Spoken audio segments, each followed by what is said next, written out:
Welcome to the Happy Rebel podcast, where we explore the realms of finding your calling, living your values, and doing the work of self-healing. Through candid conversations with fellow seekers, we'll uncover ideas and concepts that challenge, expand, and empower us to embrace our authentic selves and live with intention. Hi there, I'm Kelly Street, owner of Happy Rebel and your guide on this journey. I'm known for my insatiable curiosity and tendency for pushing boundaries. I've always been a challenger, eager to question the status quo and explore the uncharted territories of personal growth. So join me as we navigate the twists and turns of life's journey, seeking out the wisdom and insights that illuminate our path towards fulfillment and rebellion against the ordinary. Before we get started, I want to remind you to connect with me on Instagram at Happy Rebel, where you can ask questions and share your thoughts. Remember, you are never alone on your path to becoming a happy rebel. This is the Happy Rebel Podcast.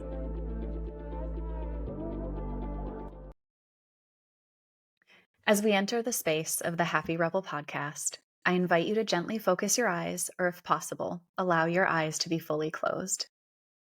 Take a deep, cleansing breath and exhale to ground into your body. Inhale deeply, visualizing a golden light in your heart center. With each exhale, imagine that light is growing stronger and brighter. Continue breathing as you prepare to honor the complexities of life, embracing the balance between the light and the dark of your own experiences and the conversation to come. With gratitude for this moment of grounding and connection, slowly open your eyes as we begin this podcast adventure together. Ryan Tansom, hello and welcome. What's up? I did it more professionally there, Ty. We got on, and Ryan goes, "What's up?" It's almost Halloween time, isn't that when the commercial came out? Yeah. It took me right back to my junior high school years where exactly. So, everyone, meet Ryan. This is my husband's good friend, and he and I finally were able to coordinate and get a time where we could podcast together. So I'm pumped to be here. It's fun being on the other side of the proverbial table. Yeah. So why don't you give a little intro, tell everybody who you are in the world, whatever feels important to share in this moment. I am a father of twins, and I've got a spouse, Megan, who we've been together for 18. We just rounded the over 50% of our life together milestone. Not married the whole time, married for 11 or 12 years, but live in Stillwater and been born and raised here. I had a couple of siblings, and I have been passionately involved in business since my dad. Watching my dad be an entrepreneur for most of my childhood. And so a lot of my journey in life has been tied to entrepreneurship, which I think is a very interesting platform to have full self-expression. So it doesn't always work. And you're learning the failures and successes of life along that journey. So now I've taken a lot of the stuff that my dad and I had in our family business, sold that 10 years ago. I spent 10 years, what I call my therapy session, trying to figure out how to solve the problem that we went through. And I've got a podcast myself. I've got a ownership coaching program, education. So it's a lot of content and education for owner operators of companies. Yeah. I actually don't know if I've covered this topic on the podcast before. I may have, but have I told you, or has Aaron told you about my hangups on the word entrepreneur? I hate it too. So I don't know. You should tell it to me because it took me 10 years to figure out the owner operator hyphen is the most important part of what I do. Yeah. And so what is your hang up with entrepreneur? Because I've got plenty too. Yeah. So it came to me, I was doing a coaching session with someone where I was the coachee and was talking about some struggles that I was having and getting Happy Rebel and making it be my own thing, and just all of the difficulties that come when you buy someone else's business and then have to figure out what the F you're doing. And we were just talking about this thing of well, as an entrepreneur, and I was like, I hate that word. And she goes, okay, what do you think of when you think of the word entrepreneur? And I was like, man, aggressive, narcissist, like all of these really big things that I did not realize were in my head Oh, until she interesting. asked the question and I said it. Oh, So, interesting. So mine would be Fast or Inc. 5000, VC, raising money on an idea, flip flops, Adam Newman from WeWork. And it's just like, it just so is decoupled from all of my clients who do real things for real people in the real world. And they have to make enough money after providing goods and services for their clients to keep some more yeah. for themselves and make it all worth it. And so like that owner operator hyphen is a big thing for me. Yeah. And it is just interesting. There's some overlap there in in our visions of what the word entrepreneur means. Well, it's interesting that word. From what I've gathered, it was more popularized over the last 15, 20 years, where like a lot of people that were entrepreneurs, like my dad, who risked everything, mortgaged our house and bought a bunch of copiers to sell them. There was no word for that. It was just someone that didn't want to work for someone else. Yeah. And I think there's a lot of risk involved and a lot of uncertainty and kind of chaos that comes in with the word entrepreneur in my mind too. Mm-hmm. I could see that. Yeah. So some of the work you do is, I think, is helping entrepreneurs or owner operators lower that chaos in their life. I'd say that's a fair statement. And it's a lot of how to think about what you're doing, like, and however you want to pull this thread, Kelly, is like maybe I'll back up before even unpacking that, because I could go down rabbit holes without people understanding why I'm going down that rabbit hole, what the context is. And that is, like, I'd say at the core of who I am is, what's the context of what the hell we're doing? Why are we doing this? And how is it getting us towards our goal? And like, I've spent my entire life thinking about those things. And like, kind of the two questions that are rooted into my first memory is like, why are we here on this planet? And how is what I'm doing matters? Like, that's it. Mm. Like, that's all I've been trying to figure out my entire life.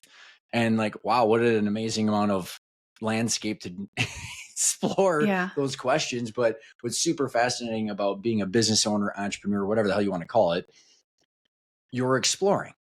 Is what you're Yeah. doing. You're trying to explore product pricing fit, or trying to figure out how what your customers are doing and how your identity, how your income, how your wealth are all tied into what you're doing every day.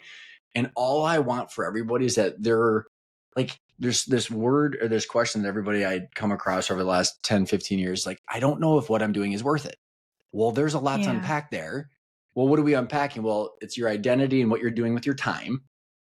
And then, are you generating the cash flow that you need for your lifestyle?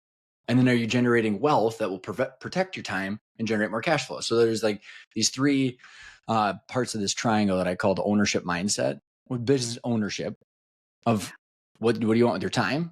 And then, how are you generating the cash flow that you want to be, that you need to have the sovereignty and independence over your time? And then you need to generate equity that protects your time, that generates cash flow. So it's kind of like this flywheel. But Yeah. if that's aligned with what you're doing every day, I think life is super, super fun. And being a business owner, entrepreneur, whatever you want to call it, allows you to have a blank canvas of life and a playground to have a lot of fun in. Yeah. On the topic of the rabbit hole of, does what I'm doing matter? I think that is a really big thing for me, and I mean for so many people. And I think it's the reason why I had to stop working in the corporate world, is that I couldn't find my fit. Yeah. I couldn't find my fit Enough for said. how this mattered. Yeah. And I TPS reports. You ever yeah, watch Office Space? The TPS yes. reports? Yeah, Yeah. exactly. And I think I don't want to denigrate or put down anyone who works in a corporate environment and who does feel like what they're doing matters. But okay, so the big question for me, really, because you're here and this is about you, is how old were you when you asked that question? And then tell me about that journey of figuring out how to find out do what matters for you. I'll answer that, but I think going back to how you were here's because you were kind of tiptoeing around, making sure you're not making other people feel bad that chose a different direction. And like what I've learned the hard way, Kelly, is like I Yeah. don't whatever someone does, like here's how I've and there's a lot behind this, and I'm gonna say this kind of tongue in cheek, but like we're all here in our meat suit for 90 years or so, Mm, and the experience is the point. That's my belief. So the experience is mhm. the point, then making sure that whatever you're doing is the experience that you want. And then every single Yeah. day is a constant recalibration of do I like this? Do I not like this? Am I closer to experiencing love and the infinite intelligence, God, whatever you want? Or am I further away from that, which is fear and evil? It's like I think Yeah. every single experience is this constant relativity while we're in this finite amount of time. And so like if someone chose to do whatever they do, this I just do not care what Mhm. someone chooses to do. I have zero judgment on that. All that bothers me is when someone wants this and they're doing that and it's not Mhm. aligned and it like Yeah. breaks my brain in half. And so like Yeah. it does that make sense? Because I went through a long Mhm. period of time where like trying to make sure that I wasn't judging others or like how am I judging myself Yeah. according to what other people are doing. And so going back to how I figured out what matters, I mean like there's probably different phases in my life of trying to figure that out, which is, there was the high school or, the earlier years of just experiencing life. And I kind of think how to articulate this. I've spent so much time trying to figure out that question. I would say in the Yeah. last 5-ish years, I've become a lot more clear on that. But Mhm. like, I was okay with the search. Like it was Yeah. fun. It's been fun. I don't know if that Yeah. makes sense and how you want to pull that thread. Yeah, it does make sense. What's really sticking with me that feels so important is there's no judgment about what anybody does. What matters is the alignment. Yeah, 100%. Yeah. Yeah. Yeah. Like I so because so many people just like I just like you name the thing, right? Yeah. And it's like, well, are what you're is what you're doing getting you closer to that? And there's always phases or periods of time that suck after you Yeah. go through it. Like, I went through some business stuff over the last year. And like the Yeah. weird part is having context of those valleys of going, okay, I have poop on my shoe. I know I have poop on my shoe. I can be very mindful about it and I can be Yes. stoic and this and stuff, but like I still have poop on my shoe and I don't want to walk through my house with it. So I have to deal with it to move Yeah. on. So I don't know. Yeah. Context provides clarity to me. Yeah. So when you're okay, let's start with for you. When you think about alignment, I always do this thing with my clients when I talk about alignment because it's something I talk about all the time. Is I do this thing where I hold my hands up to the center of my body and I say, for me, alignment feels like this. My hands are in a row. I can, from my heart to my stomach, like I feel in the center of my being, I feel that everything works and fits. And that's how I know what alignment is. Mm, Tell me about you. interesting. I'm gonna have a multi-dimensional answer probably. And Yes. I think out loud, so bear with me. I would say there's multiple ways to determine whether I'm aligned. One is the physical feeling, Mhm. and I know that I'm aligned physically is because my energy is off the charts and it never stops. And like Yeah. and if it's effortless, then I know Mhm. I'm good. And so like how Yeah. I figured that out over the years is I quit drinking because that was not, helping me. And there was other substance stuff that I mean, I'm addicted to dopamine like a crazy SOB. So like I love dopamine and like I have had to shed things that were not helping me stay Mhm. energetic and stay aligned. So there's this physical understanding of like, and through meditation, through working out, through eating right. So there's all this physical stuff that I've figured Yeah. out over a long period of time of how to keep me aligned physically, which like insanely connects to mental. And over the Mhm. years, it becomes mental became like, if I'm not defaulting to positivity, Yeah. defaulting to opportunistic thoughts, and I'm like all Yeah. of a sudden thinking in like the feedback loop of the monkey mind is like defaulting to negative, I have to change some shit physically. Yeah. So there's kind of like this whole, like, I don't know, you got the 7 chakras and the energy centers from Joe Dispenza and stuff like that. So there's probably different ways you can quantify what I'm talking about. That's one thing. And then as far as like activities or projects or strategies that I'm implementing in my life, I need to see clearly the path that what I'm doing with my strategies or my work or my relationships or the like investment of time. And this is where Yeah. the investment of time that I'm making every single day needs to build more sound relationships, more sovereignty over my time, and the ability to lean more into the creativity of doing the things that I want to do and having that wiggle room. And if it doesn't build me more freedom of time and sovereignty and independence, Mm-hmm. then I need to stop doing what I'm doing. And then there's the kind of the aspects of like the money is allowing us to get there. But like when I can't see how the investment of time in relationships or projects, or I mean, most life is relationships. Then if I can't see that, then I get crazy anxious. And then I start to default to negativity. And so like, it's more just trying to shed all of that so I can see that path and that kind of like, I don't know if people are watching in or if it's just audio, but it's like this alignment of the point B and the point A where I'm at right now. Yeah. Just constant recalibration like a Google Maps. Yeah. Okay. So I feel it in the centering. You see it, it sounds like. I see it with I'm a visual, like I can see the future. Like I can't see the future, obviously. Like, you know what I mean? Like I can extrapolate scenarios and go, hey, based on what I'm doing right now, there's a X% probability that what I'm doing is giving me the highest probability of having more freedom over my time, building the relationships and having the identity that I want. And if I can't see that path, then I need to change something. But then as far as like the mental and physical, it's total feeling. Because if I'm waking up and I'm feeling anxious, or if I'm feeling like where my default feedback loop is negativity, there's something that I'm doing physically or mentally that's wrong that I need to change. So that way then because like I can't see the future as much as if I'm mentally and physically in a bad spot. And so like, and that's where like my various dopamine addictions have chosen, or I've realized that they don't serve everything we're talking about here, but it's a really good way to feel good in the moment. Yeah. I think one of the things that's interesting to me in hearing this part of your story, because this is the first time that you and I are having a one-on-one conversation. And in hearing about it, you are the most energetic person I think I've probably ever met in my life. How your husband doesn't just like avoid me like the plague is hilarious.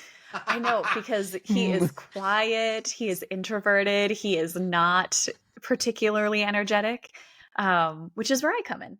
But I mean, you are like, you have like 6 times the amount of energy that I think I have on a good day.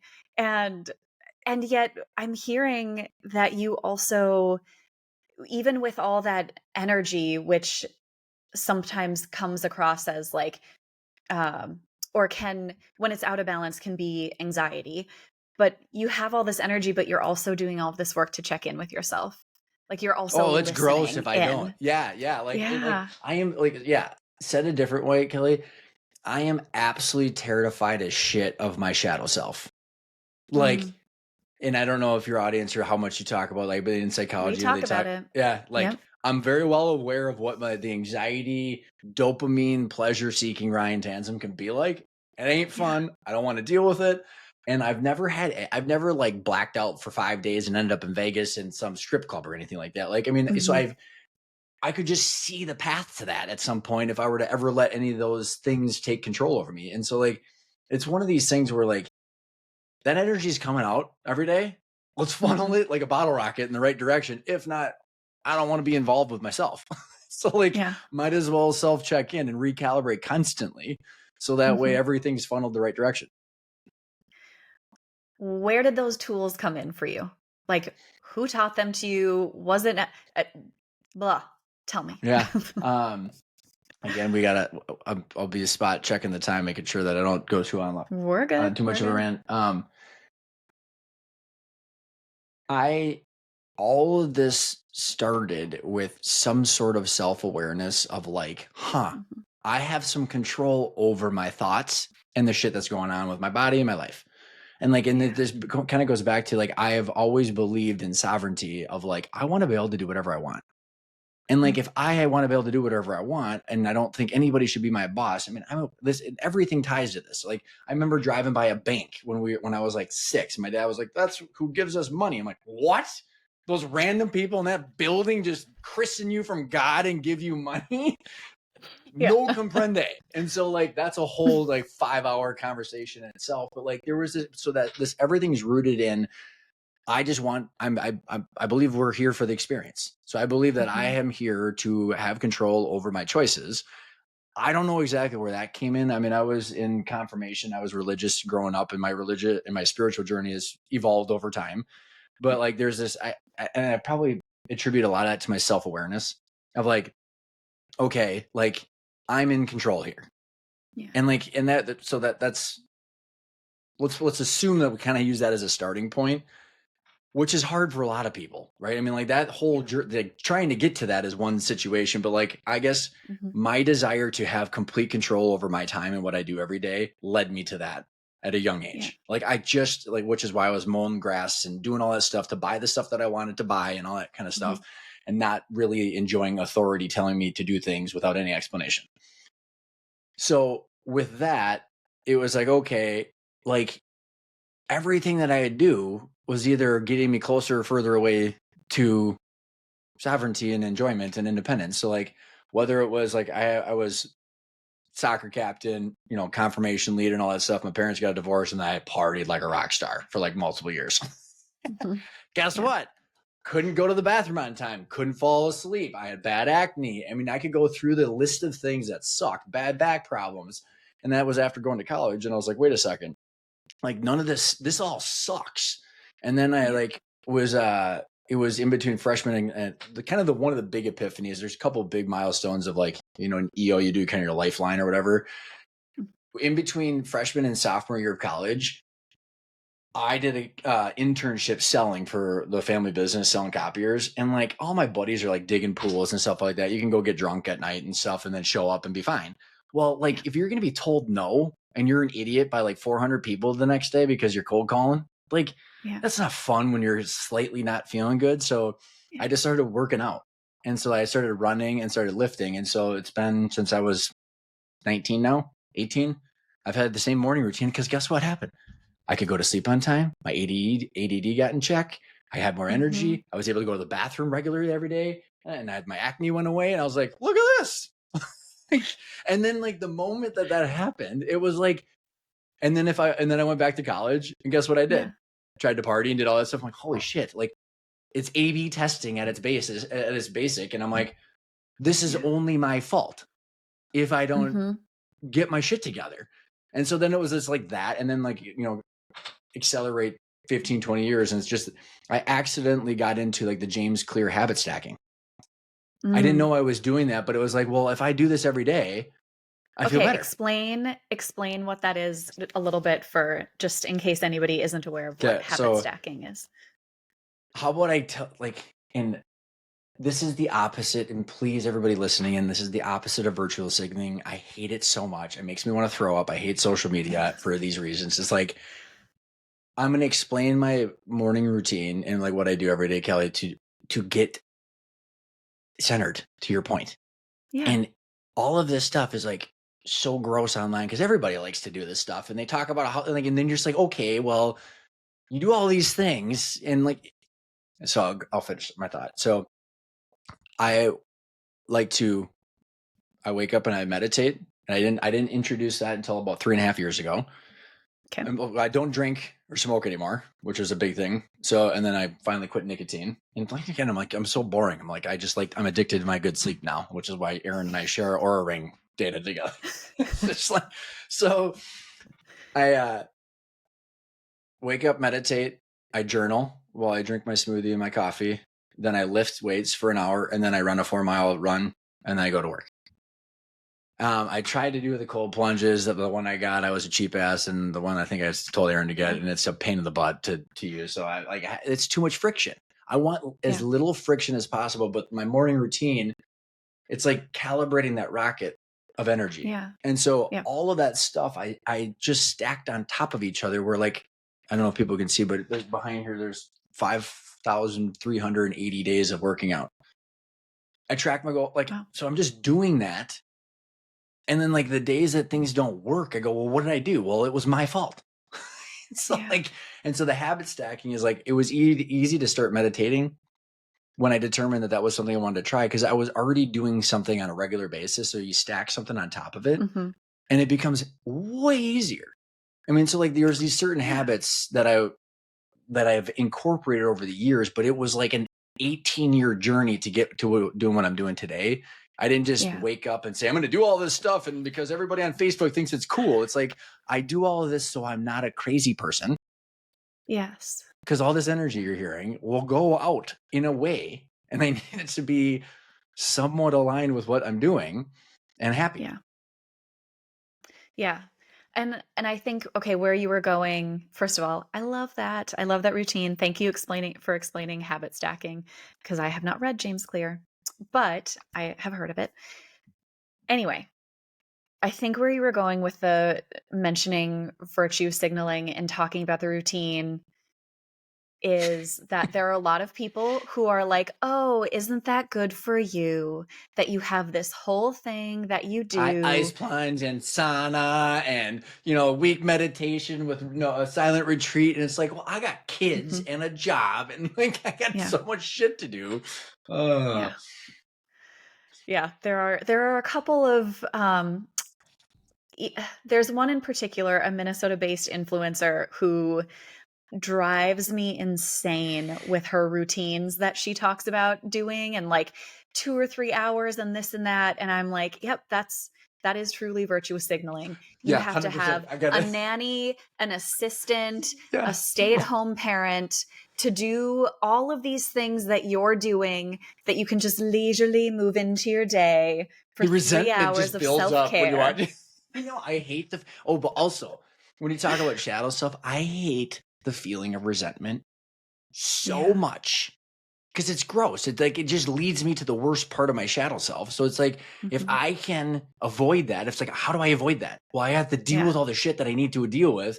And that's where like, certain business things that I've done where I cut bait and there's opportunity cost, and most people would say that's ridiculous. I'm going like, I'm scared of myself of being in this situation more than I'm scared of the lost opportunity of money or something like that.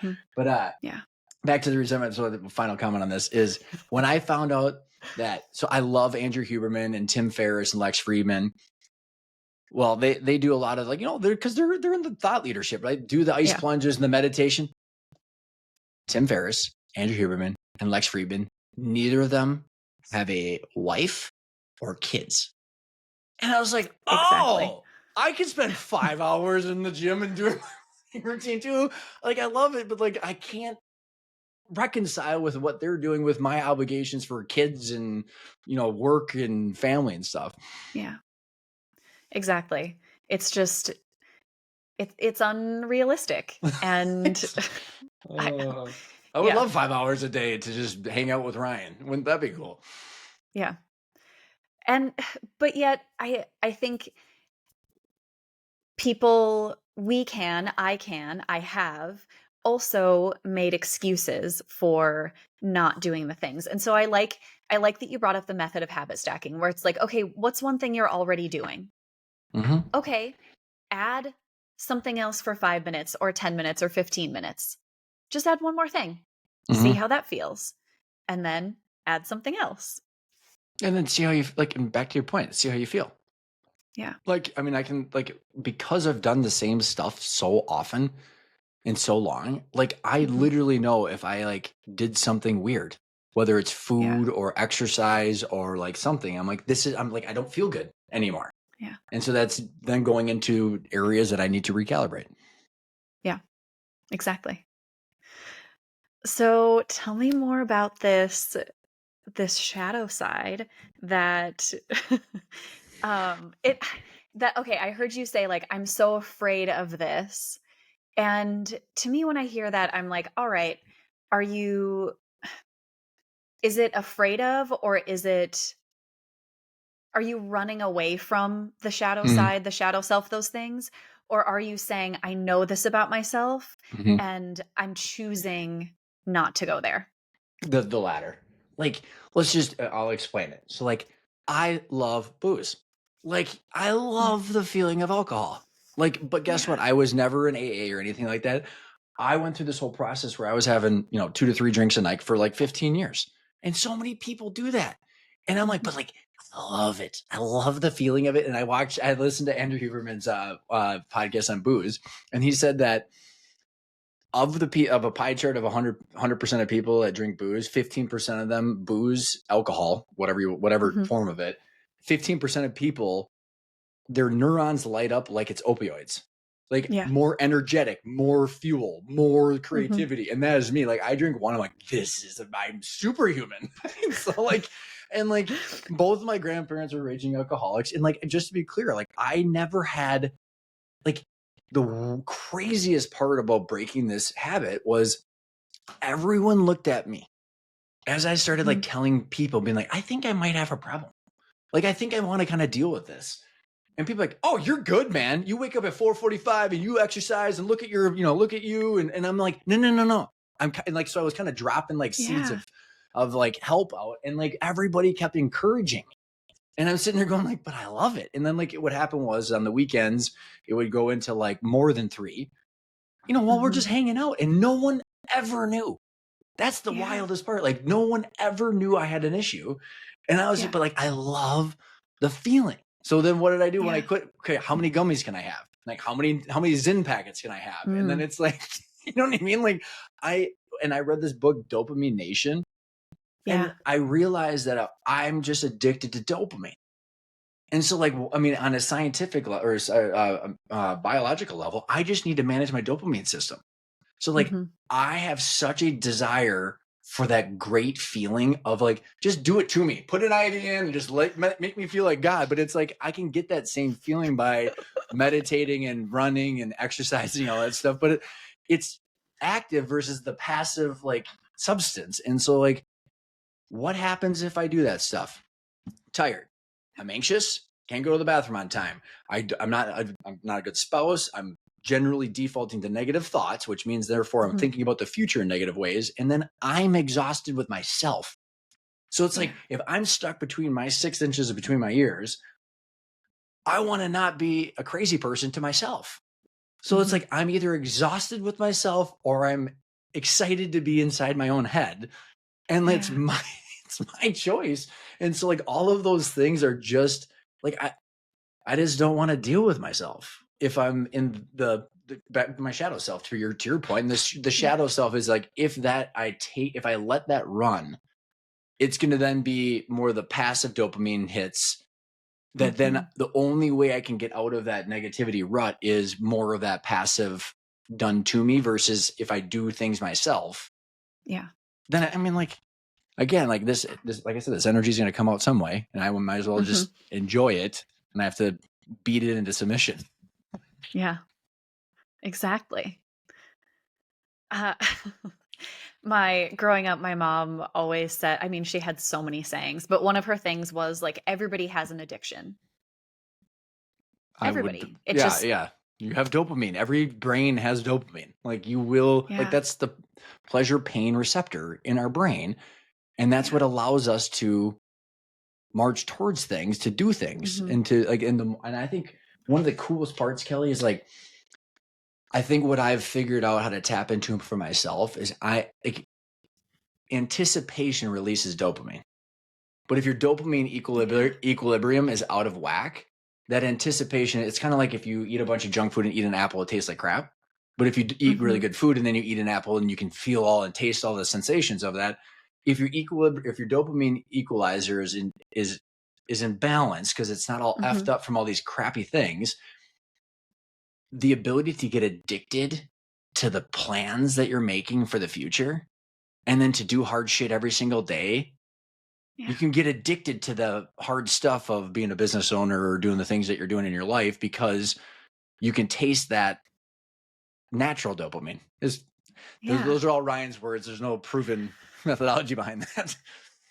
No, I love that. Okay.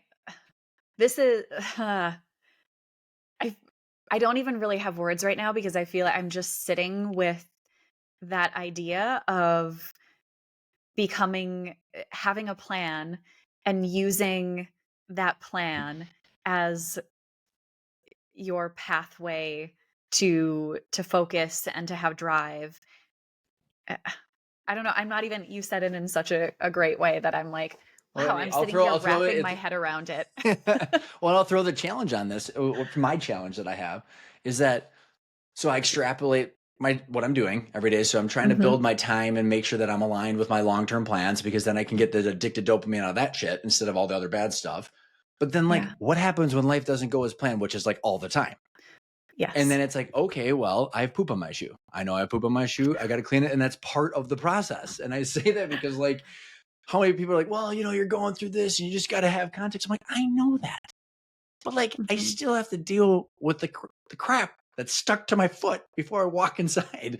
And so then there's this like weird, like, and I haven't figured this out of like, if what we're doing in life is experiencing the 90 years of experience in our meat suit, how do you Mhm. enjoy the present while being addicted to the plan? And that is a son of a bitch. Like that's really hard to then say, okay, well, at the end of the day, the goal of life is just to be.